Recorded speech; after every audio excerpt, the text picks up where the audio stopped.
Do you want to change the world? So do I. On this show, we meet artists whose work is doing just that. Welcome to Art Heals All Wounds. I'm your host, Pam Uzel.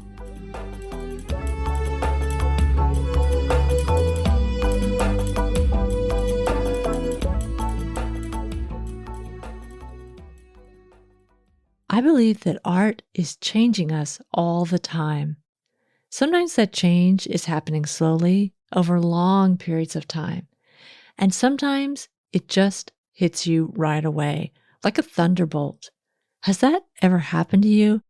It's like dark curtains in a window in your brain are yanked back, letting in all kinds of new light. And you feel something shift in your heart, like an opening somehow.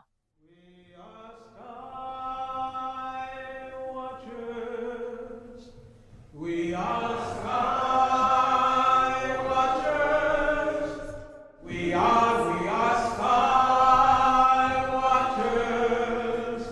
See us rising, see us flying. We are Skywatchers. We are rising from the stars, making food and medicine from light and water.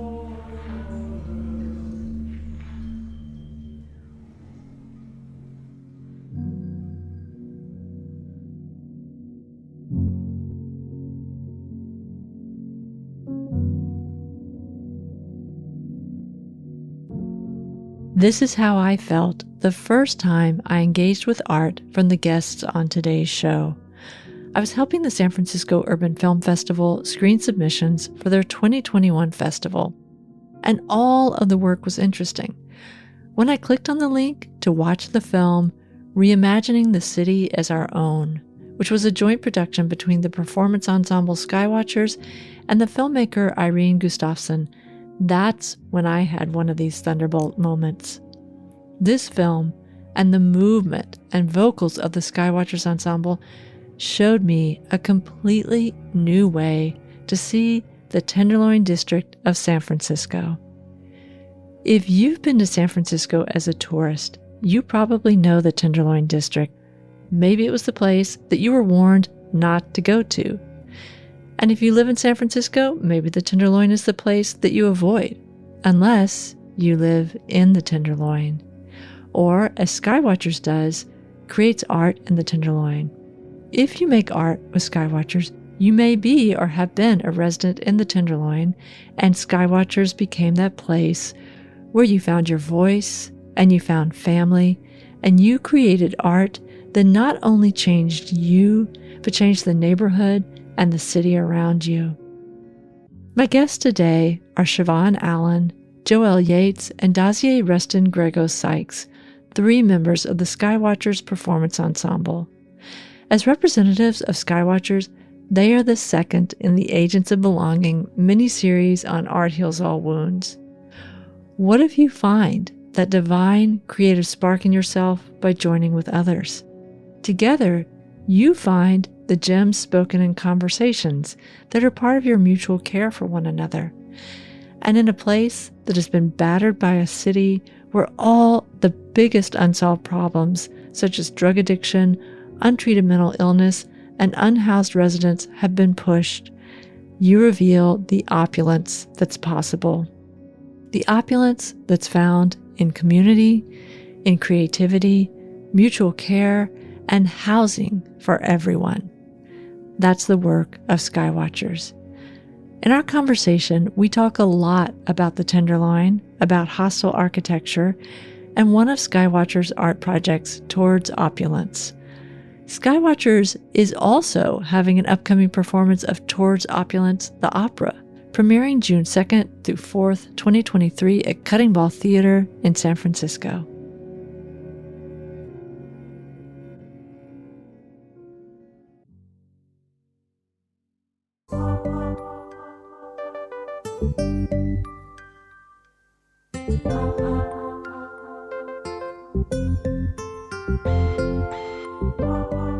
Skywatchers is an interdisciplinary, intergenerational, mixed ability, multicultural ensemble with formerly unhoused residents of the Tenderloin, those who live in the neighborhood's SROs, which are single rent occupancy units, and professional artists, collaborating in the belief that large-scale social change begins with intimate, interpersonal relationships. Art is their catalyst and mutual language as they make visible, overlooked, forgotten, or unknown narratives. Representing Skywatchers today are Shavonne Allen, Joelle Yates, and Dazié Rustin Grego-Sykes. Shavonne Allen is the lead artist of community care for Skywatchers. Joelle Yates is an artist facilitator, and Dazié Rustin Grego-Sykes is a performance artist and activist who works with Skywatchers as a director. I feel like the Tenderloin neighborhood in San Francisco should also be introduced. A notorious part of the city, there is significant open-air drug dealing and drug use. Many residents who've lost housing in San Francisco line the streets here with their camps. It's a place known for property and violent crime. It's also the most diverse neighborhood in San Francisco, where over 17 languages are spoken. It's the last affordable place to live in the city. This community accepts all races, genders, sexual orientations, ages, and incomes. And in a city with the least number of children of any city in the United States, the Tenderloin is home to over 3,500 children. I intentionally call it the Tenderloin neighborhood rather than Tenderloin area because seeing the work of Skywatchers and talking with Shavonne, Joelle, and Dazié today, I now understand that it is a neighborhood. Hi, Dazié, Joelle, and Shavonne. Welcome to Art Heals All Wounds. Can you start by introducing yourselves, telling us who you are and what you do? Shavonne, maybe we'll start with you. Hi, I'm Shavonne Allen, and I am the lead artist of community care for Skywatchers. And I am very passionate about providing resources and care and connecting people up with opportunities. All right. Joelle, do you want to go next? Hello, my name is Joelle Yates, and I'm a co-facilitator and ensemble member with Skywatchers. And my work is about community building, promoting health, and doing it all through art and conversation and loving others. Okay. And Dazié. Hey, I'm Dazié Rustin Grego-Sykes. I'm a performance artist and activist, and I work with Skywatchers as a associate artistic director. Okay. So the next question, of course, is what is Skywatchers? I don't know who wants to field that first, and you can all add into that. Joelle, what is Skywatchers? I'm going to tell you how I learned what it is. For me personally, Skywatchers was two people coming into my building once a week, and we're just doing visual arts projects. And then it turned into gatherings within the community. People expressing and sharing art that I didn't even know they did after knowing these people for years.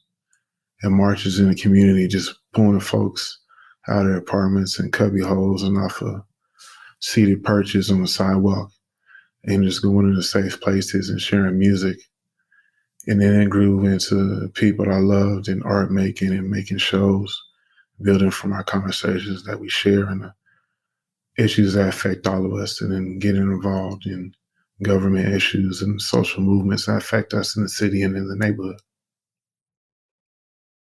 Do either Dazié or Shavonne, do you have anything you want to add? Dazié, what did you want to add? Shortly, I would say that today's Skywatchers is an interdisciplinary, intergenerational, multicultural performance art ensemble that meets regularly to have conversations about the things that impact us most, and that we take those conversations, we elevate them to a level of art, whatever that means for us at that time. Sometimes it's a poem, sometimes it's a song, sometimes it's collecting all of that information and creating a full-length performance, but always it's really honoring one another and seeing each other and hearing each other's stories and being friends, family, and co-conspirators, just surviving the lives that we live, as we know them. Shavonne, did you have anything you wanted to add? Well, I'd like to add that I sort of came across Skywatchers. I had moved to a SRO in the Tenderloin, and I didn't know very many people.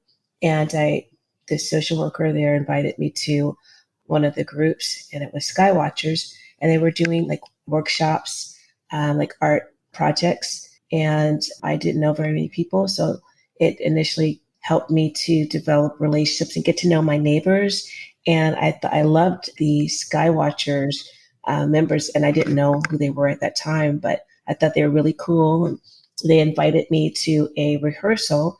And when I came into the room and sat down, and like it was sort of set up like a healing circle, and the diversity and the welcomingness, it was like a container of care. And I just loved it straight away.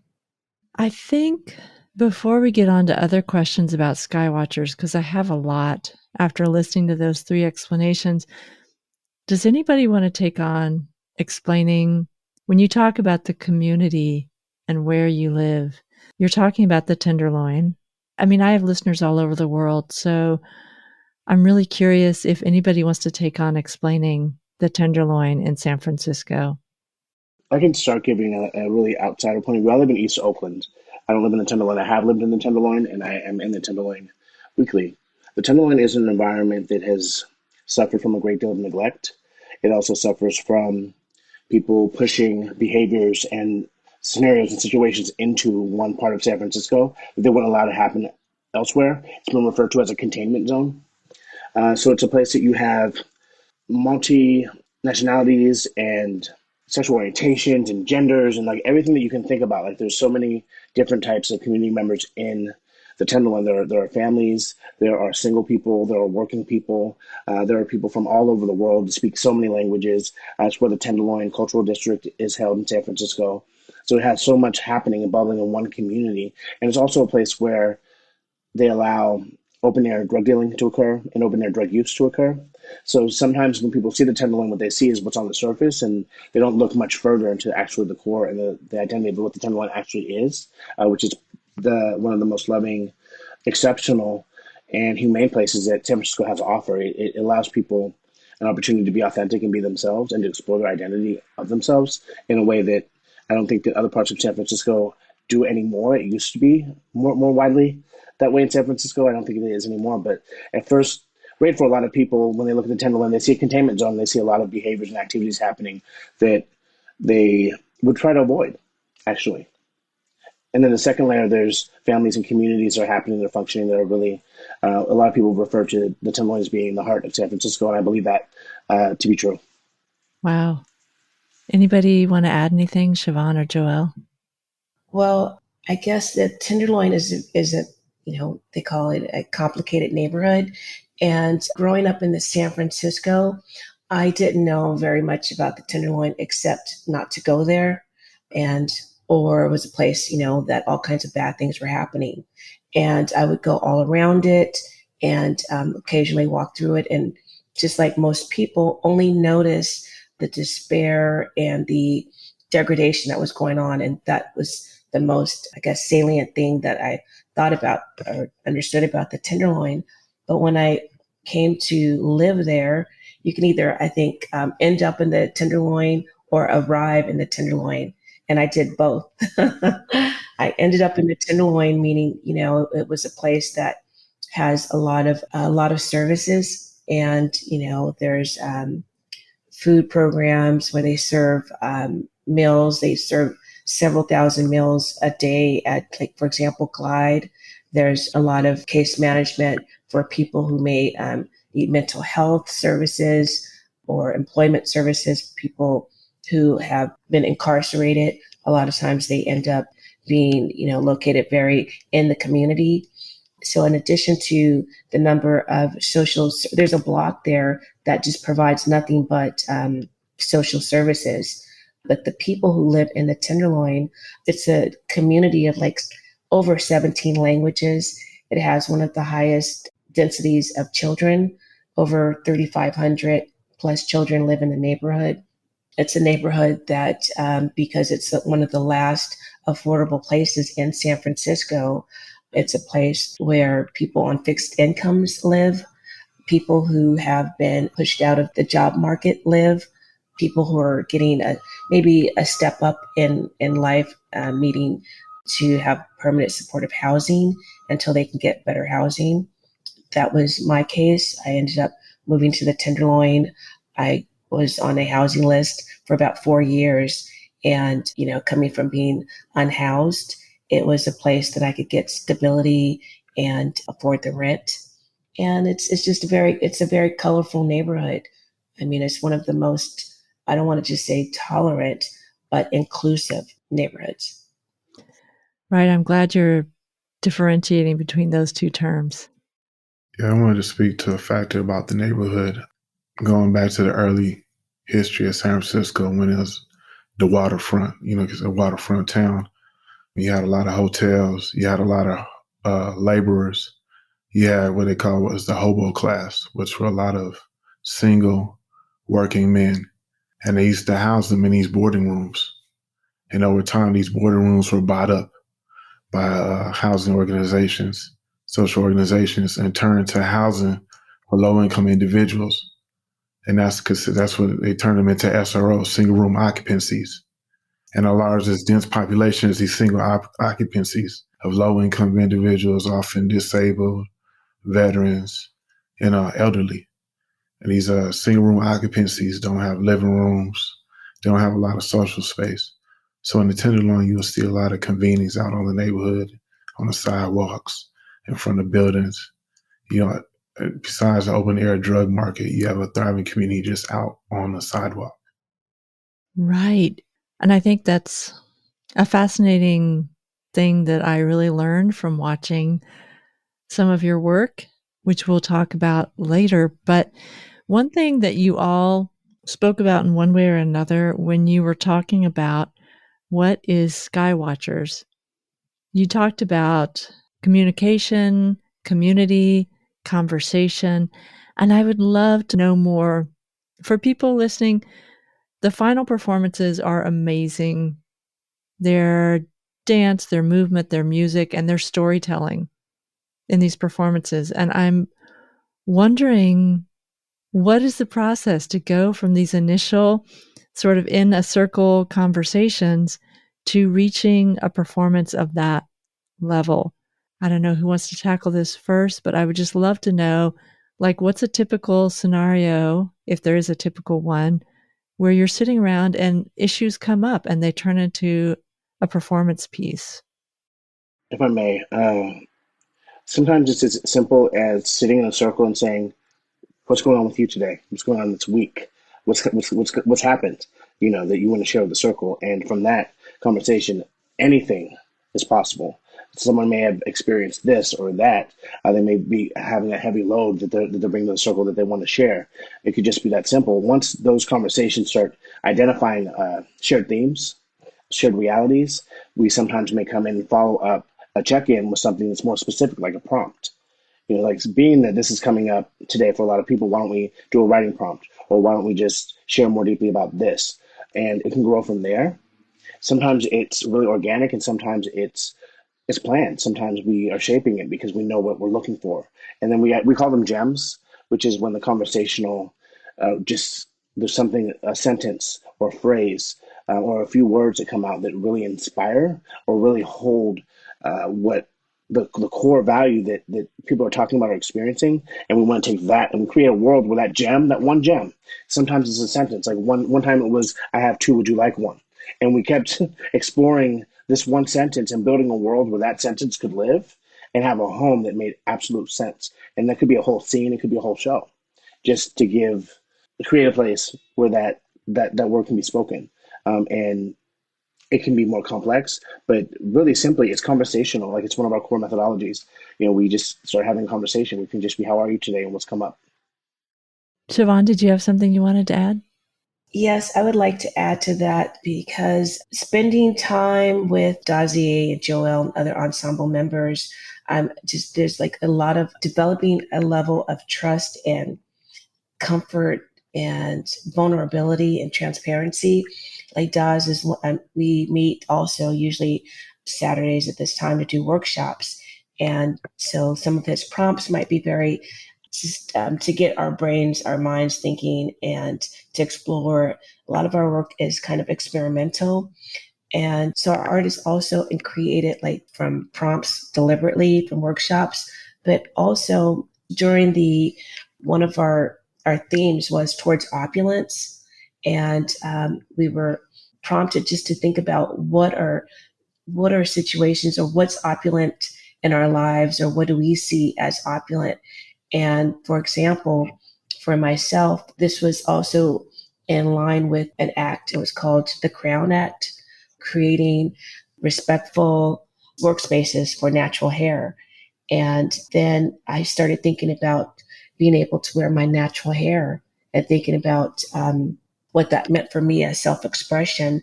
And I get a little bit emotional about it because I was encouraged and supported in this journey, going from wearing hair relaxers, which are very caustic and toxic.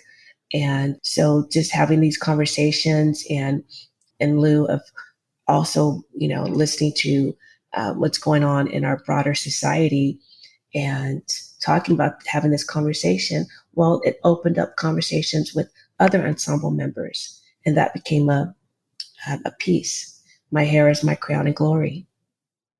Wow. It's interesting because as you're all speaking, even describing sort of these two layers of the Tenderloin and the work that you do, I almost feel like I'm standing in this space of like parallel universes in a certain way of like your work reflects the reality of what is, but you also do a lot of work about what could be, creating a universe that could be. And it's interesting because when I think about the pieces that I've seen that you guys have done, that's so much a part of it. Is that any kind of conscious thing or does that just happen? I was going on a journey. Like if you watch our work over the last 5 years, like we went from being very much in response to and in conversation with our conditions, to defining our conditions, to naming our conditions, to our towards opulence work, which is really about reimagining ourselves beyond the conditions, beyond the labels and the things that they say who we are and what we're experiencing. There's all this naming that people have done for us. They told us what our community represents and what goes on there and who we're supposed to be and all these different things. And we're like, actually, that's not who we are. Actually, we're opulent. And actually, we're not opulent the way that you understand opulent. We're opulent in the way that we understand opulence. Let's define that for you really quick. And we do a performance. And now we're going to say, this is who we are beyond your understanding. And this is who we are beyond our experience. And when we understand that, we can move towards that truth and we can create it in a reality and we can share that in the community. And they can name and know themselves differently than what we've been told we are. Like it just grows and it expands. So we're on, I think, a journey as a community and as an ensemble. And we're constantly doing performances and putting work into the world that helps people the breadcrumbs so our community members can follow us on that journey. Like this is where we were. We were in containment to expansion. Now we're here. And people come on that journey and they can see themselves reflected. People like Joel is an amazing writer, an amazing poet. Joel may just come one day with a reflection that's his life experience and bring a poem into the circle. And a whole world gets built around that poem. We understand ourselves more deeply because of the poetry that Joel's brought to us, or Shavonne bringing us words from a monologue or something that she brought to share. Like, it can be an art sharing experience as well. But ultimately, it's taking the time to reflect, see, and know each other based on who we actually are, not who we're said to be. I think is ultimately what's happening over and over and over again in Skywatchers is that we have been given a very limited world view of ourselves by society, and it doesn't fit. It's not relevant. It's not the truth. And so we get into a circle and we look at each other and we say, how are you today?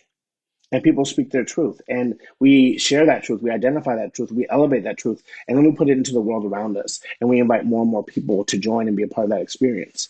And I think what is happening time and time again. I'd like to add something to that. Sure, Shavonne. So some of these projects, like the Towards Opulence project, started before was a part of Skywatchers, and it was where we were asked to imagine that we do have a power, a strength within us, and if we could magnify that to use it as a super power, super strength to heal our community or ourselves or our world, what would that look like? First of all, what would that be about ourselves? And how would we attire that particular entity? And what would they, or would they be? So, for example, when you come from a place where you have been ignored and made to feel invisible, and we all have a voice, but when you feel that your voice is consistently not heard or validated. So as we change, as we grow, for example, myself, when I went through recovery and I was starting to work through a lot of my traumas, but only in relationship with other people was I able to become something else. And that was reflected back to me. And so my particular goddess or entity was the goddess of empathy. And I spent time with some of the ensemble members talking about, because they can see things in me that we can't always see in ourselves, but the words were not put into my mouth. I was able to see and talk it out. And so this goddess of empathy helped me on this journey to, I guess, the journey from trauma to triumph, where my traumas were looked at as gifts, and everything that I had gone through, I could use it to inspire, encourage, turn on the lights in other women or people who experienced the same thing. And so it was a real fun project where it became these beautiful images and artful images that were of real people from the community, and they became like sort of monuments that lined Market Street. And it was really powerful to be a person that is active in the community and a part of the community, and to have other people recognize you and see that, hey, this person looks like me and I know them. And so, but also to see other people with their entities or goddesses that they created, it was manifested.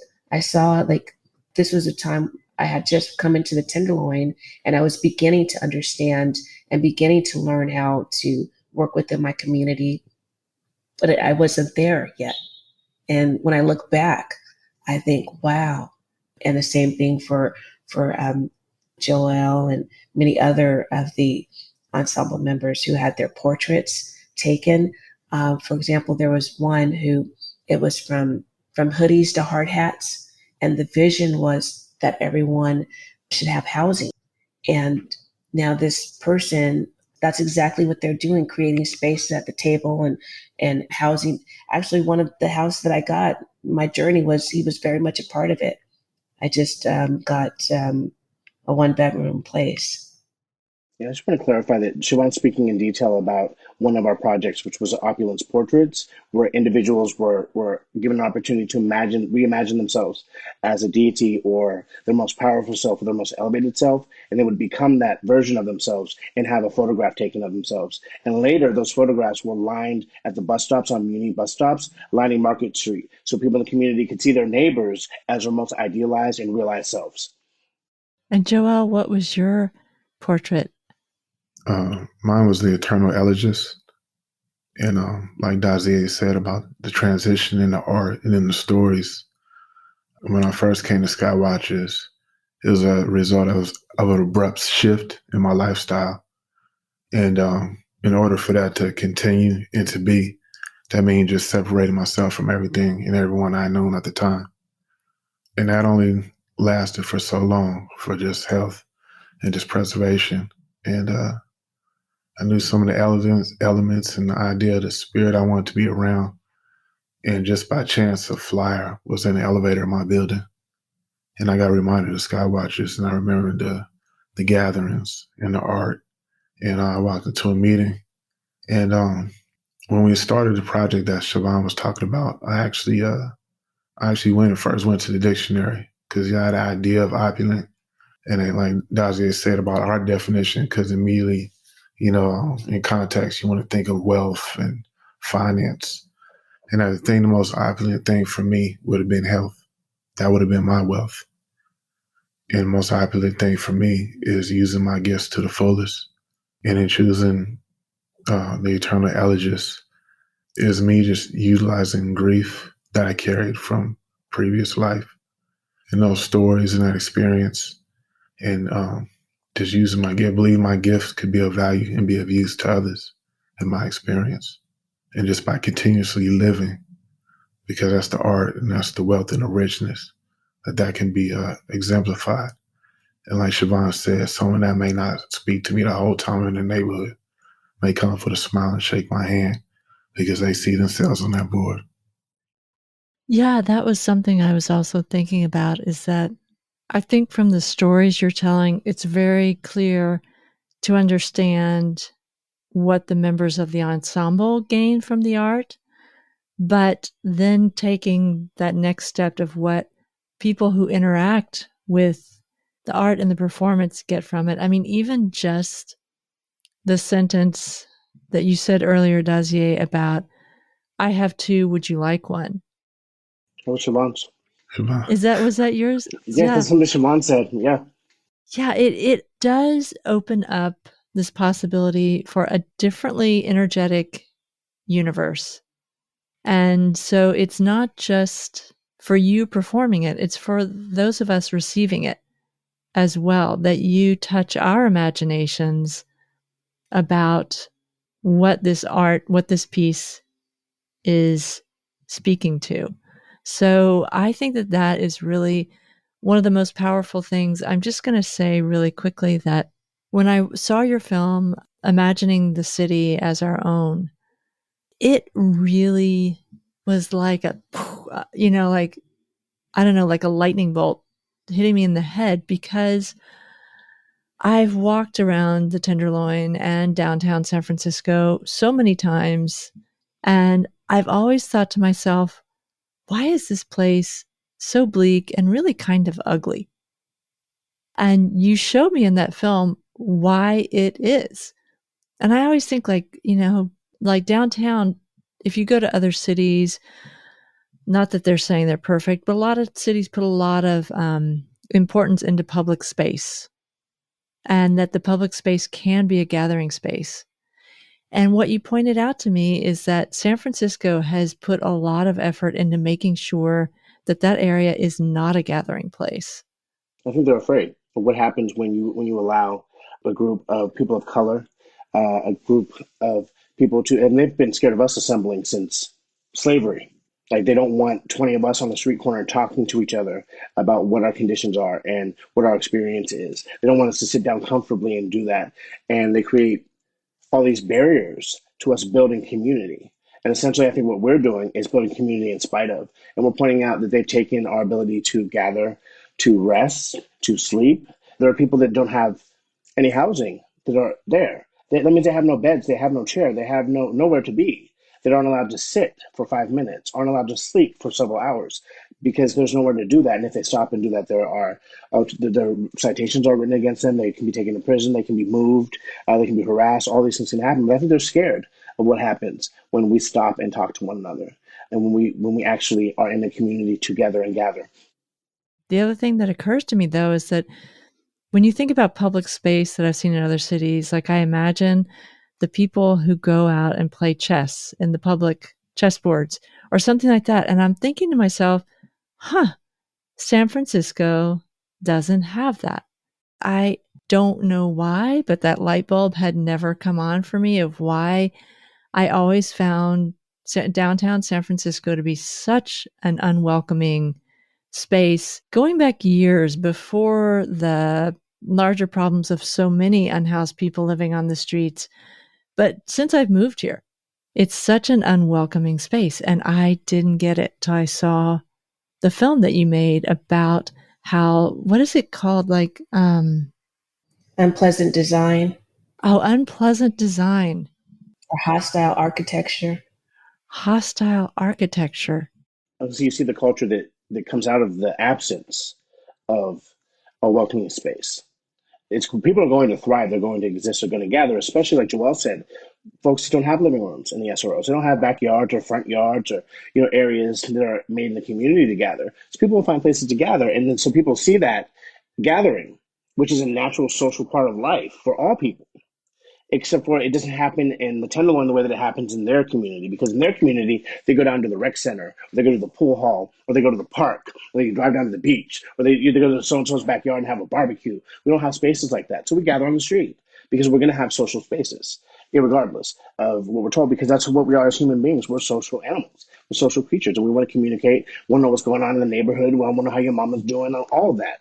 How your new job is, whatever it is, we're going to take time and find ways to have that. And when we do it, people are like, there's so many people on the street. What are they doing? I don't understand. There's 20 people in front of that store. It's like, well, we just happen to be passing each other by getting something, and a conversation started. We're not loitering. We're in conversation with one another. The same way that you might be in your community. Yeah, it's so true. It's so true. And Dolores Park has a huge park where huge throngs of people by the hundreds lay out in the grass all day and drink beer and smoke weed around the park and everything. And there are places in San Francisco where it's allowed for. It's just for wealthy white people or middle class white people. They exist. They're there. Just Right. not for us because they don't want us to gather. I agree with how unwelcoming downtown San Francisco is, but it was geared mostly for like as long as you're shopping, as long as you're buying something. Otherwise, there's no place to sit and commune. So it's not really engineered for that. When you get to the border of like the Tenderloin, even though it is a residential neighborhood, there's such a disinvestment in it. And it's like you get this sense that because we're poor, usually we're the working poor, that there's a sense that that's why I love about Skywatchers is we kind of up against that the urban dinginess. We inject a sense of joy and lightness and levity that when we actually oftentimes we used to do this more before our performances. We would actually have a procession through the neighborhood singing, just for the singing and to see, this little light of mine, hold you up, all these different songs, just and having people from the neighborhood join us to sing along and to look up and smile. It's just really powerful. We really changed the chemistry of the neighborhood because you just don't see that, most people are, even if they are hanging out, it's like in their own little groups, but there's a sense of being, wariness, watchfulness, because there's so many things that are going on, but just out of the blue to have people singing and playing the drum. And I just love that. We get to do that. Yeah. We get to do that. We get to do that. That's what I love about us. We get to do that. People get excited when when Skywatchers comes, even though although we do bring lightness and a joy, but we also bring a realness and just there's something about the energy that attracts people. And then when they hear what we sing about, we're singing about it resonates with them because this is coming from my lived experience. I'm talking about something I went through. And oftentimes, other people have gone through, I have two. Would you like one? It's about sometimes, when you're living in an environment that has so much oppressiveness and despair and neglect is palpable.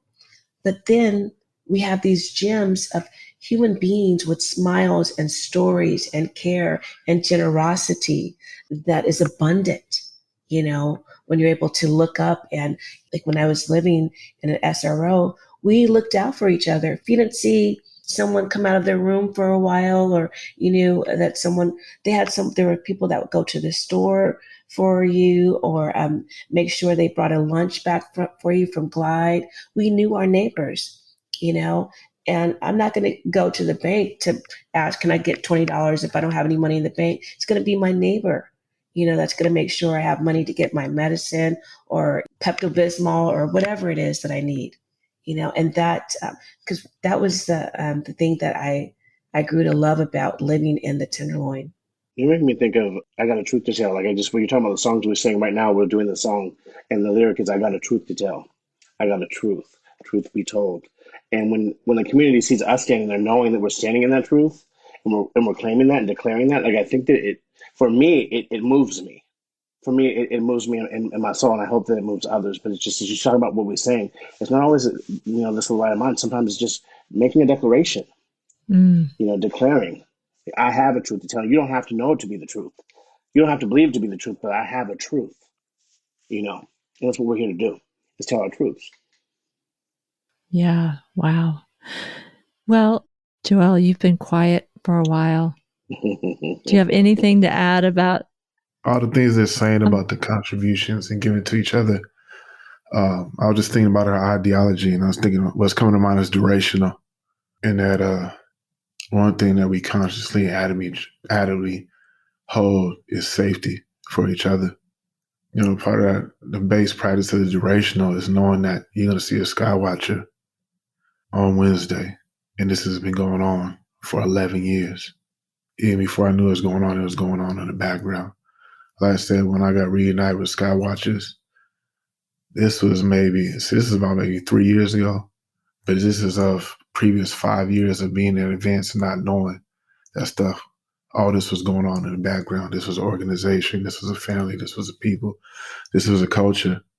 And just that commitment is, even in doing other work, letting them know Wednesdays after 12 o'clock, I'm unavailable. That's the standard.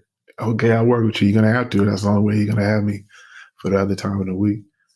But yeah, just setting that foundation of trust, you know what I'm saying? Moving at the speed of trust. Just knowing that a person may sleep and leave early for 2 years. And then one day you notice for weeks that they've just been hanging around and staying longer. I know when I first came, I feel nervous, social anxiety. As soon as meeting gone, I would go. I'd leave. And it's I had to force myself, okay, well, I don't know. I wouldn't even say anything. I may just stand there and just looking at people, feeling dumb. I said, let me stand there. But the thing is, I felt okay just to stand there. And so much shit is going the same experience, after I got through it. So I said, just stand there, just hang out for half an hour, just hang out. You'll see people come and start to contribute gifts that you don't know they have, or just wanting to participate. Whether they just hang out and just take a nap. But people choose to be there and they want to be there and they continue to come back because it's just over the duration, that commitment to what we're building. You went there from standing there and leaving early to leading is the beauty. Like to me, like I'm so grateful for Shavonne and Joelle and for the entire ensemble for what everybody brings to the circle because we share and like we lift each other up. And I mean, I've seen individuals come in who wouldn't speak for months, sometimes more than that. They come to speak, but I'm just like this.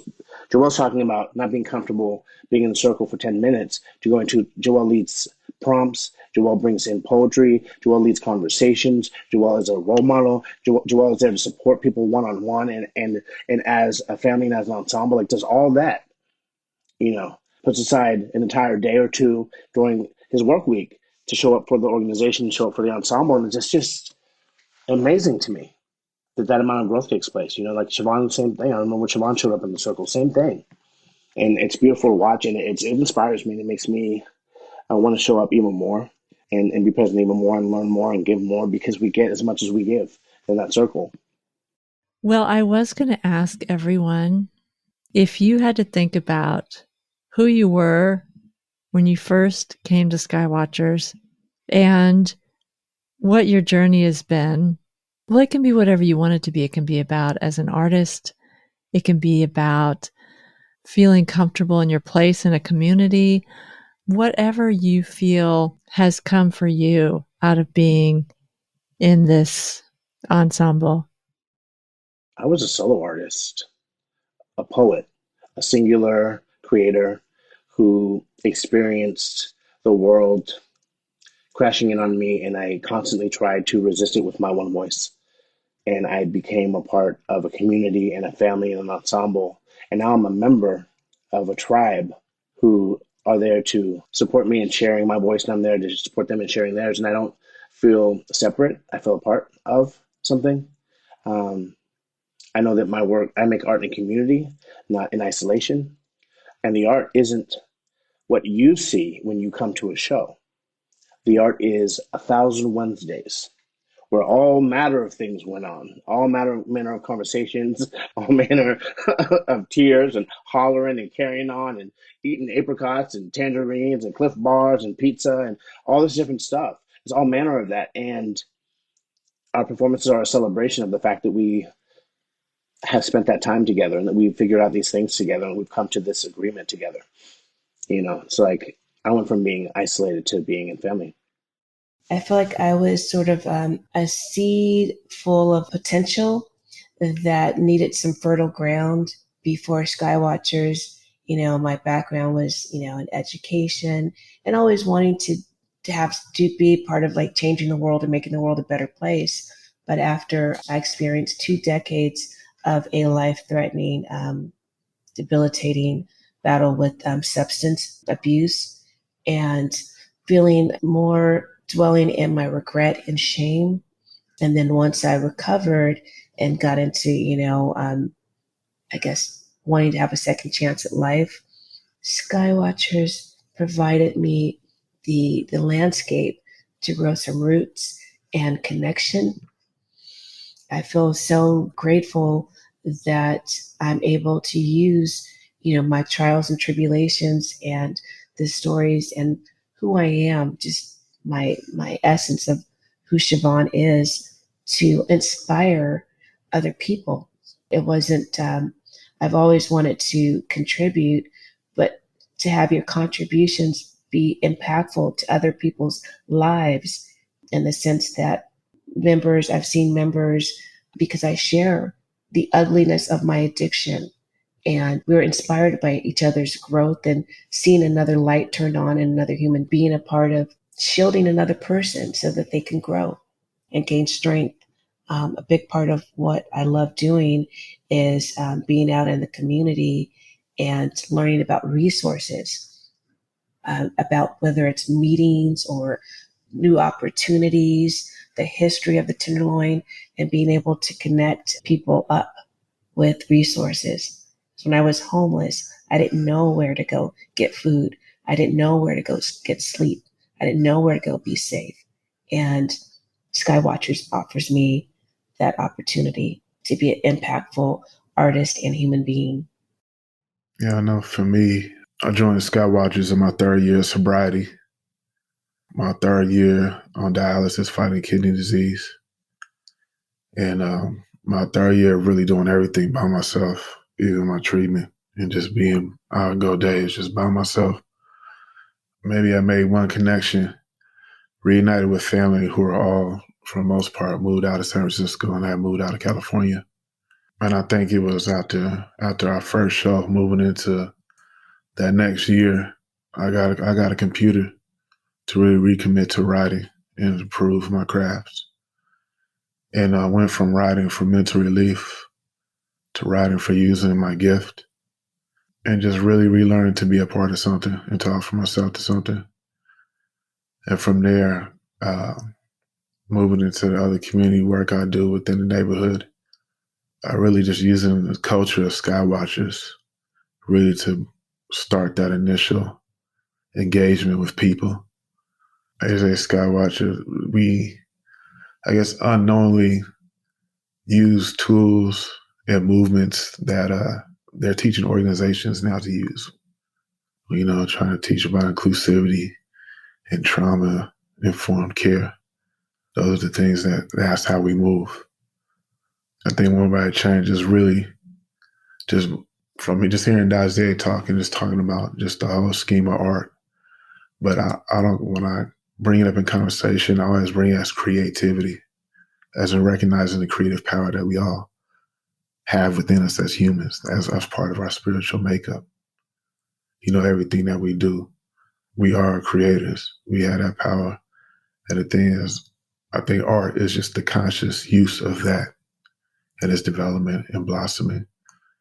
At any chance I get with any work and any engagement of folks, I try to point that out to that within themselves. And if they really jump in that, well, come on to Skywatchers. Let's see what we can do with it. Wow. Well, this has been a wonderful conversation that I was really looking forward to. And thank you for coming and sharing that. I'm really excited to have listeners also engage with this. Before we say goodbye, where can people find out more about Skywatchers, both if they want to see your performance and if they want to get involved in some way? Shavonne. Well, you can reach out to us on abdproductions.org and you can contact us through that way, or you can contact us directly, Shavonne at abdproductions.org. And we have a couple of performances coming up. One is Towards Opulence, the opera, and we will be performing that at the Cutting Ball Theater in the weekend of June the 2nd. Wow. I would say you can also find us on Instagram, ABD Skywatchers. And we actually have a group that you can join to stay aware of our events, Skywatchers on Facebook. And before we go, I just wanted to say something we haven't said so far, which was thank you for inviting us to share about Skywatchers and just our experiences. We were really, really grateful and we appreciate the platform and your time and your questions. Thank you so much. Well, no, really, thank you guys, because it was such a great connection. I had seen that film a couple of years ago now. And when we made this connection to talk on here, it was like, oh, yeah, that was one of the most amazing films and completely opened my eyes about things that were right there all along. So thank you so much. And thanks for creating such a welcoming space for everyone, not just the people who are performing, but for people who see your performances. Thank you for doing that.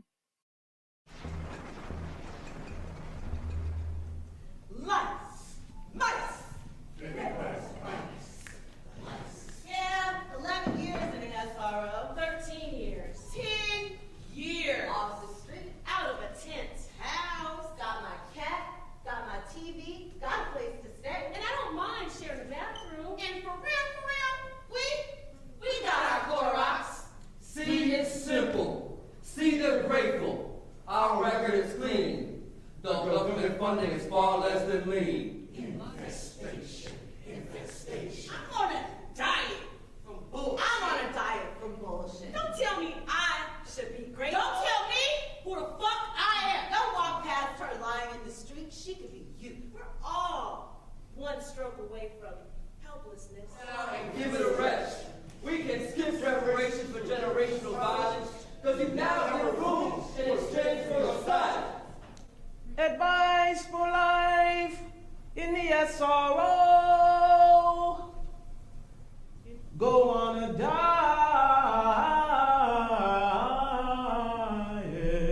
from bullshit.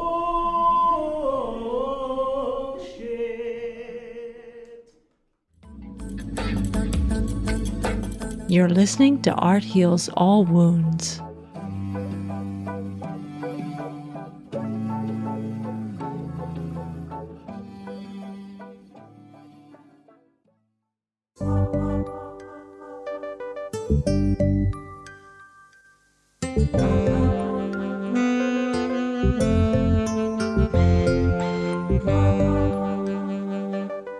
Thank you so much to Shavonne Allen, Joelle Yates, and Dazié Rustin Grego-Sykes for coming on the show and sharing both the process and the power of the performance ensemble Skywatchers. I want to remind you of their upcoming performance of Towards Opulence, the opera, which premieres June 2nd through 4th, 2023 at Cutting Ball Theater. I just want to read an excerpt from their publicity around this performance. Skywatchers believes that Tenderloin residents and ensemble members are the truth tellers of our society, the Cassandras.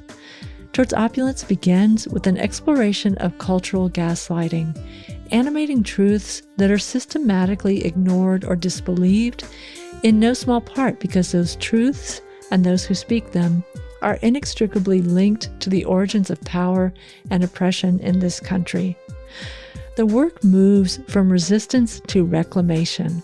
Believing that we cannot create what we haven't yet imagined, we step into a future of our own conjuring, claiming our most audacious and glorious selves. By drawing the line from our current conditions to those bold imaginations of the future, Towards Opulence calls forth our collective capacity to manifest change. Wow. Their work is really powerful, and if you have a chance to see this upcoming performance, please go. I'll put links to their website and other social media in the show notes so that you can get more info. As always, I'm so grateful that you've listened to this episode today. Let me know what you thought about it. You can always reach me through my website, arthealsallwoundspodcast.com. The music you've heard in this podcast is by Ketsa and Lobo Loco. You also heard excerpts from a recent performance of Skywatchers at the 2023 Dirt Festival. This podcast was edited by Eva Hristova. As always, this show was recorded using Squadcast FM. Art Heals All Wounds comes to you from Oakland, California, on unceded territory of the Choqueño Ohlone people.